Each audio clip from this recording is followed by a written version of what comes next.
Today we are going to be discussing stress and how you can handle stress as a middle school student.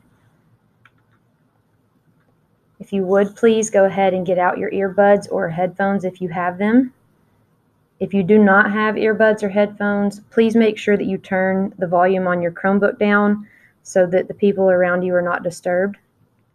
And we'll take about 45 more seconds for you to get this set up.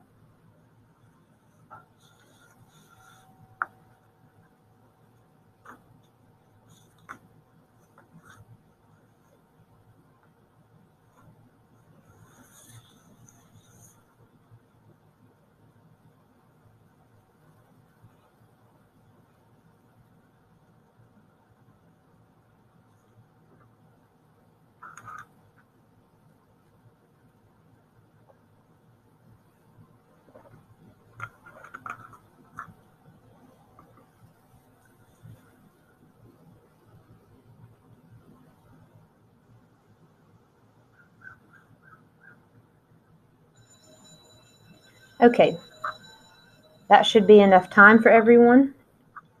Your learning target for today: I will develop an understanding of at least 3 stress coping mechanisms.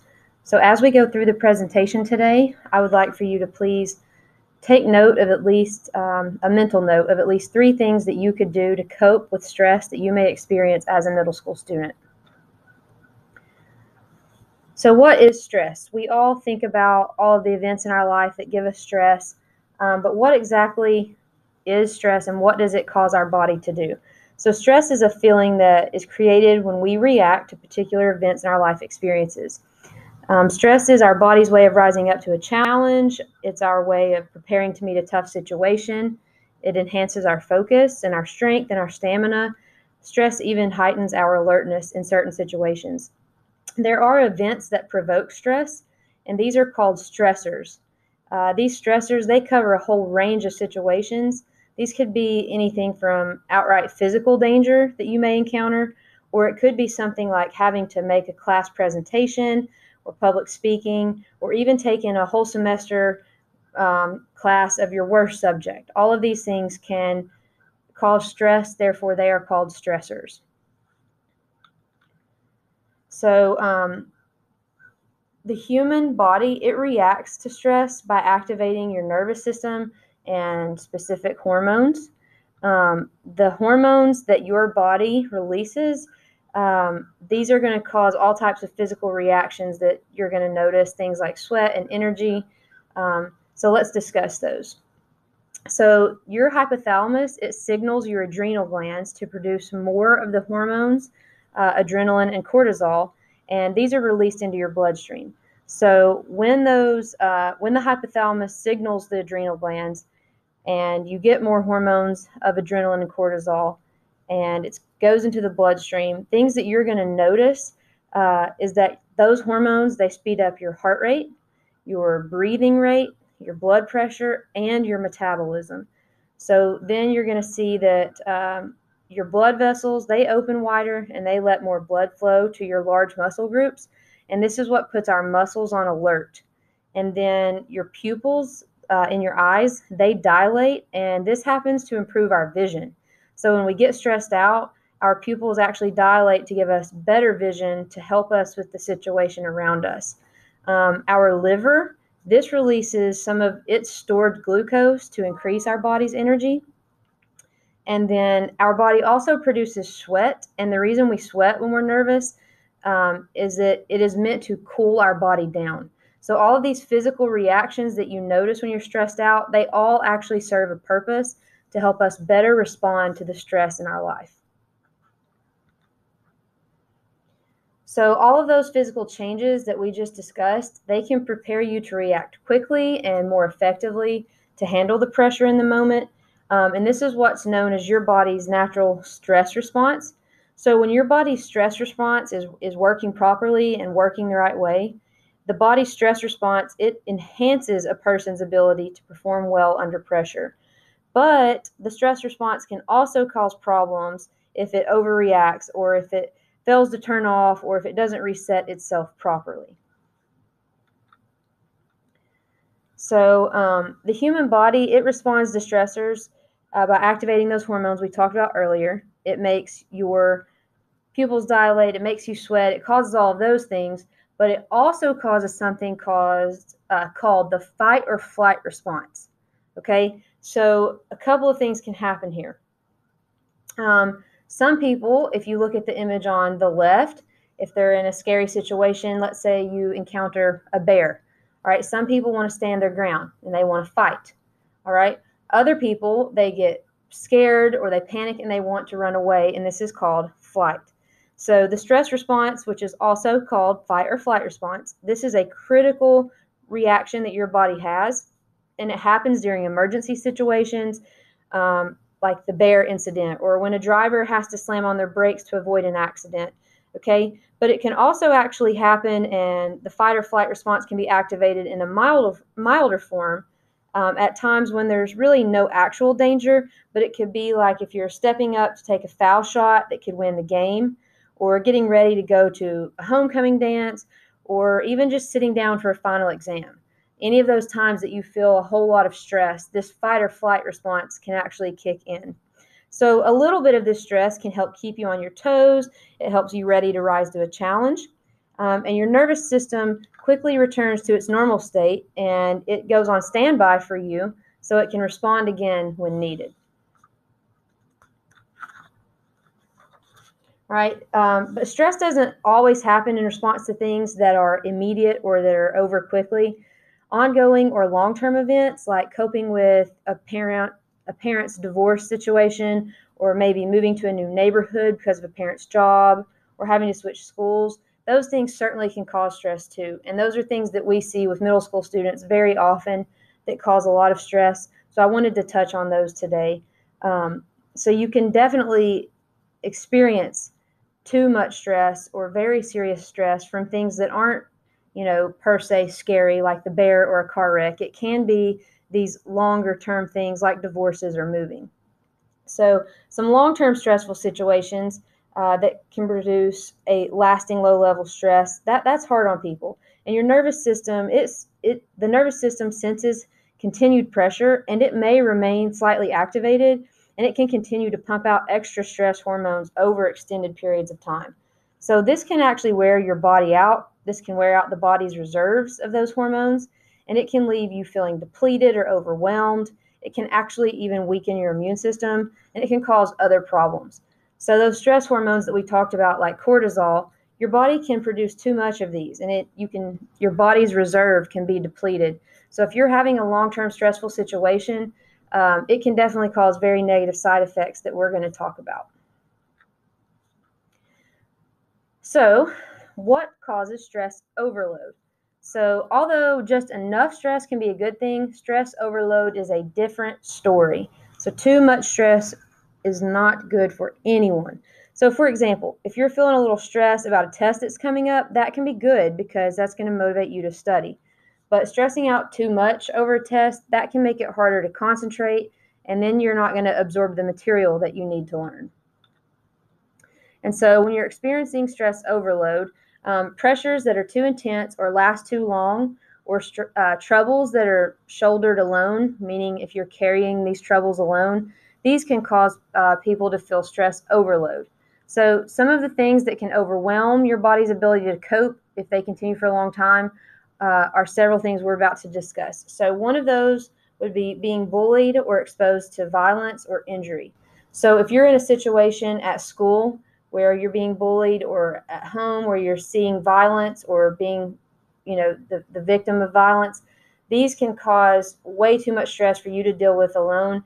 And you're definitely going to want to talk to a school counselor if this is happening at school. You could also talk to a school counselor if this is happening at home. So we want you to know that people at school are here for you if you're enduring any type of physical stress or any type of bullying, because this is going to have a very negative effect on you, and it's not something that you should have to deal with, and certainly not have to deal with alone.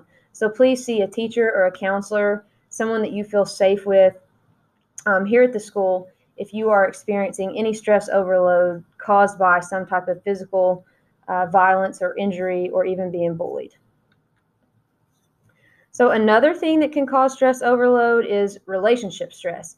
This can be from family conflicts, or it can be heavy emotions that accompany a broken heart or the death of a family member. So this is definitely something else that can cause you to feel very depressed and very low.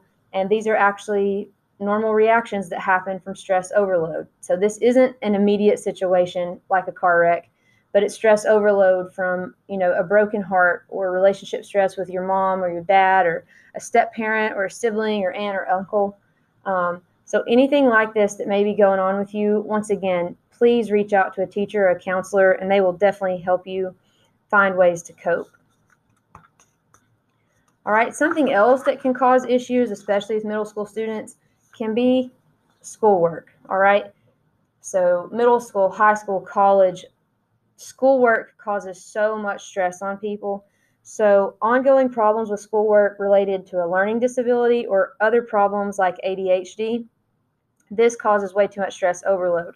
And students that have things like ADHD, usually once that disorder is recognized and the person is given the right learning supports, that stress will start to disappear for you. So you don't have to feel alone in this or that you're stuck this way forever. There are so many different types of interventions and medications and exercise, even things that can be done to help with these learning disorders. And what can add to this is stuff like a crammed schedule, not having enough time to rest and relax, and maybe always having to be on the go. So these things can cause stress overload for students. Some stressful situations can be very extreme, and they can require special attention and care. So things like post-traumatic stress disorder, that's a very strong stress reaction that can develop in people who've lived through an extremely traumatic event. So this would be things like a very serious car accident, a natural disaster like an earthquake. You can see this from people. Lots of times we see it from war veterans, people that have seen a lot of death and violence in a war situation, people that have been victims of abuse. So these things can cause a disorder called PTSD, or post-traumatic stress disorder, and you would want to see a counselor, and they can help you get with a psychologist that can help you work through these very traumatic events. And that's a very serious thing that does require treatment, and it can be coped with, and people can live very healthy lives with PTSD if they're getting the proper help. All right, so some people, they have anxiety problems that can cause them to overreact to stress, and that can make even small difficulties seem like a crisis.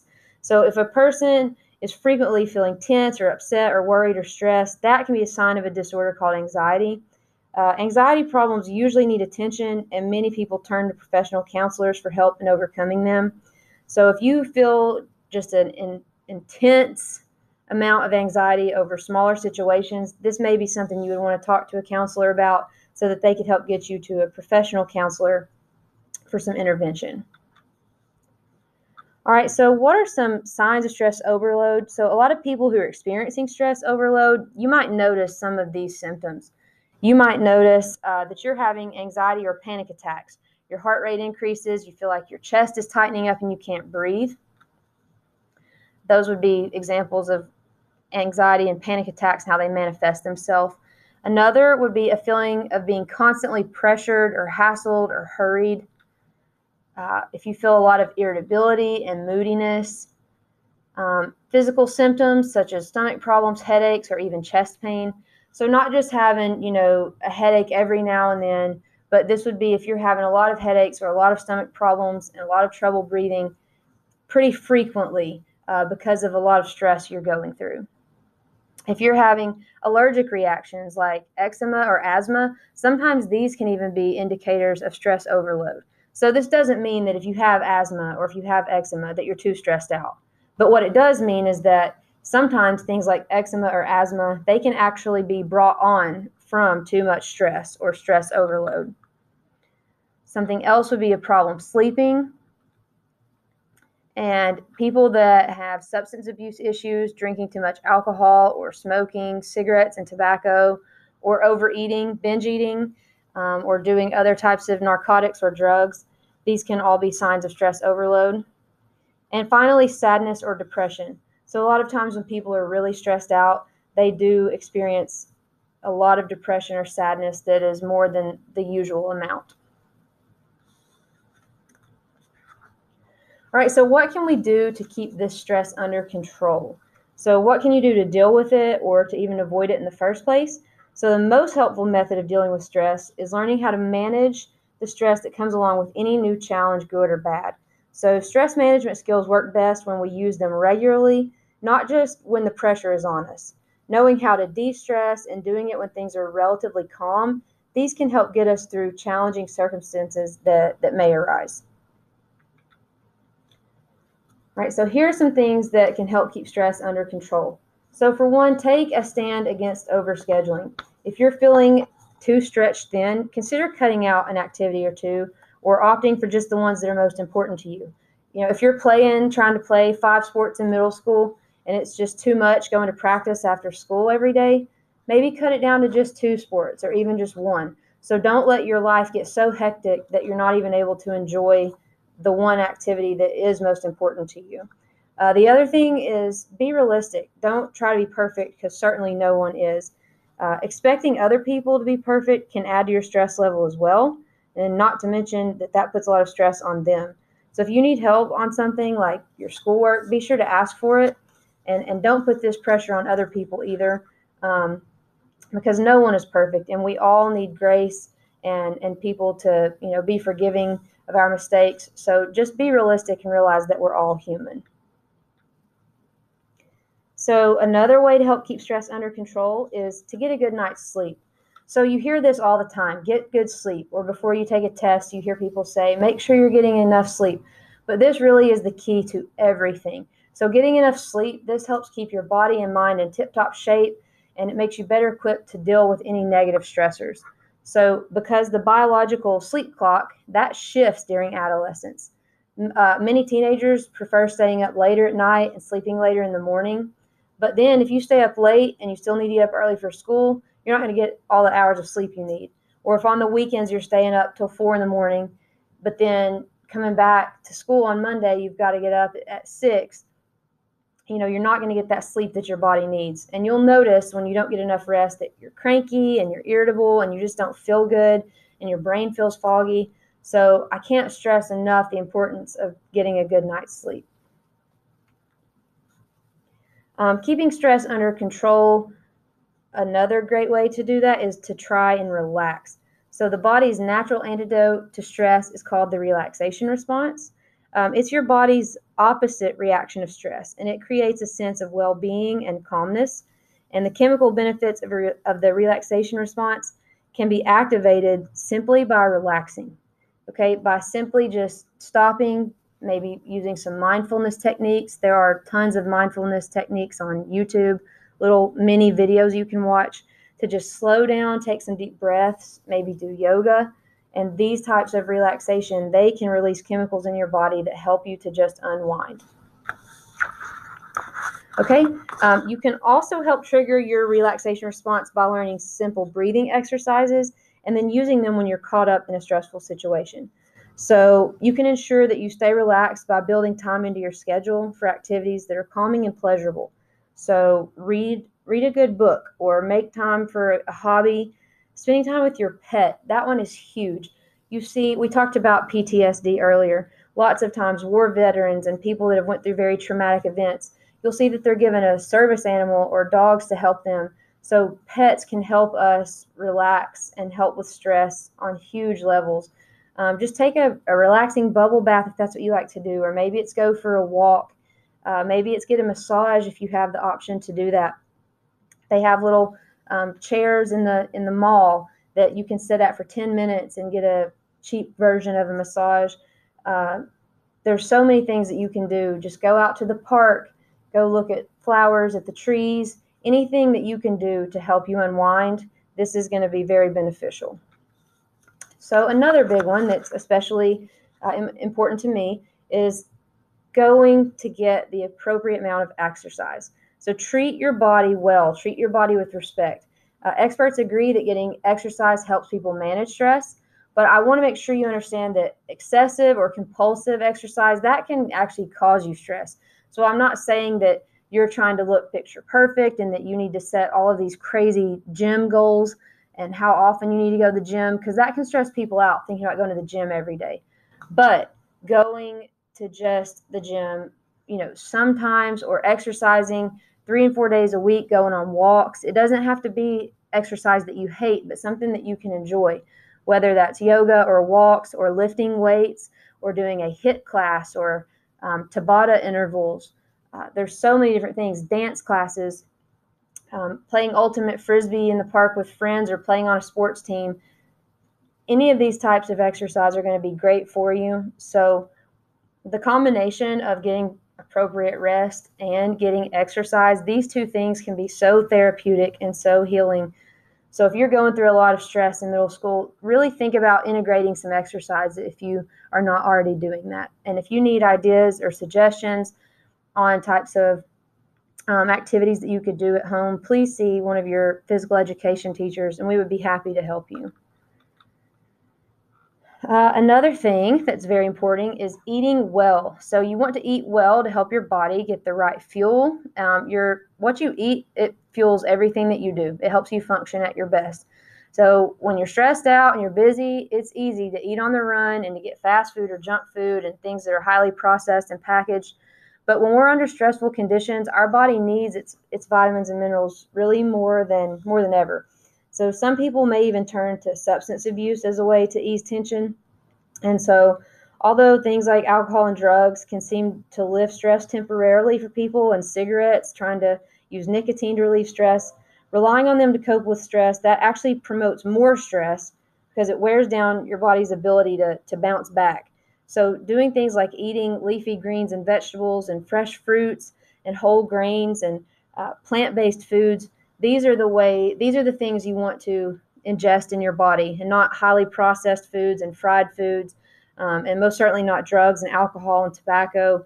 So what you're putting in your body and how you're fueling your body, this is huge in how you're going to combat and handle the stress in your life. Another thing is going to be to watch what you're actually thinking. So just your everyday outlook, your attitude, and your thoughts, these are going to influence how you see things.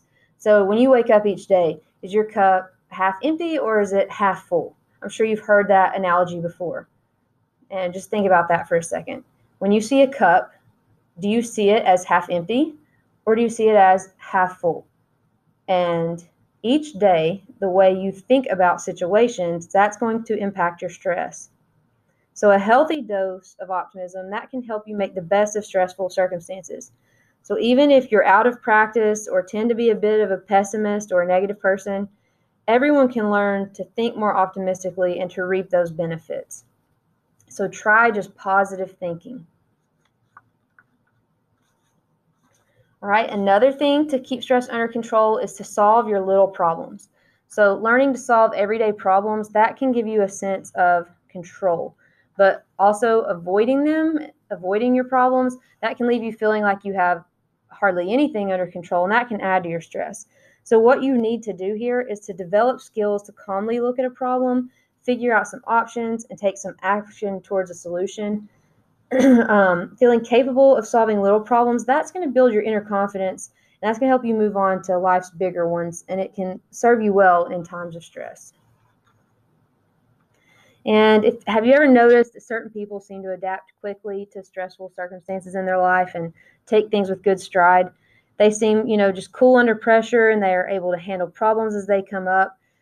Researchers have identified the qualities that make some people seem naturally resilient, even when faced with high levels of stress. And if you want to build your resilience and try to remain calm and cool like these people that we see, here are some of the things that you can do. You can think of change as a challenging and a normal part of life. So if you have to move to a new school, or if your class schedule gets changed, or if your parents do split up, or if you don't make the basketball team, just think of that as change, and that's an opportunity for you to grow, and that this is a normal part of life. I promise you, I assure you that it is normal as you go through your life. All types of change, welcomed or not, it's going to happen. So see setbacks and problems as temporary and solvable. So if you have an issue, remind yourself, this is temporary. This can be solved. You are not stuck with this problem forever. Okay, and believe The next thing is that you can believe that you will succeed if you keep working toward your goals. All right, so if you have that belief that I know I can get through this, I can succeed, I can reach that goal, I can do this speech in front of the class, I can pass this test, that is going to help you, just believing in yourself. Take action to solve problems that come up on you, okay? So anything that does arise, don't just shovel it under the rug. Make sure that you're addressing it. And build strong relationships and keep commitments to family and friends. And have a support system and ask for help. These can be your teachers, your school counselors. It could be maybe even a friend or a family member or a church member. But make sure you have a strong support system with people that you genuinely trust and ask them for help. People want to help you. And lots of times we stay quiet because we're scared of what people will think. And we need to be sure to speak up because there are people that want to help us. And participate regularly in activities for relaxation and fun. That's going to help you as well. All right, and so if we learn to think of challenges as opportunities and stressors as temporary problems and not overall disasters, that's going to be huge. I know that I'm pretty bad sometimes about when something that seems terrible in my life happens. I have to remember, okay, this isn't forever. This isn't permanent. There is going to be a way through this. So practice solving problems and asking other people for help and guidance rather than just complaining and letting the stress build. And that complaining is toxic, okay? If you've been around someone that complains all the time, it wears off on you and it puts you in a bad mood. So don't let that happen. Make goals and keep track of your progress. Make time for relaxation and be open-minded and optimistic. Make sure to believe in yourself, to take deep breaths, and let a little stress motivate you into positive action to reach your goals. So now that we have went through this stress presentation, what I would like for you to do is open the Google Doc worksheet that's posted in ManageBack and fill it out. And you're going to need to probably come back to this presentation and listen to various segments to help you answer those questions. Please do not copy and paste answers that you've Googled online. What we would like for you to do is to please use what you heard in this presentation that is meant specifically for middle school students to help you fill out this worksheet. When you are finished with the Google Doc worksheet, please download it as a PDF or a Microsoft Word file and then upload it into the Dropbox in ManageBack. If your specific teacher is using something like Google Classroom, you could upload it to Google Classroom or you could share the Google Doc to them. But for the students at Signal Mountain in Coach Wood or Coach Hitchcock or Coach Lane's class, we would like for you to please put this on ManageBack. Thank you very much, and please be sure to reach out to a teacher or a counselor if you have any questions or if you need any help.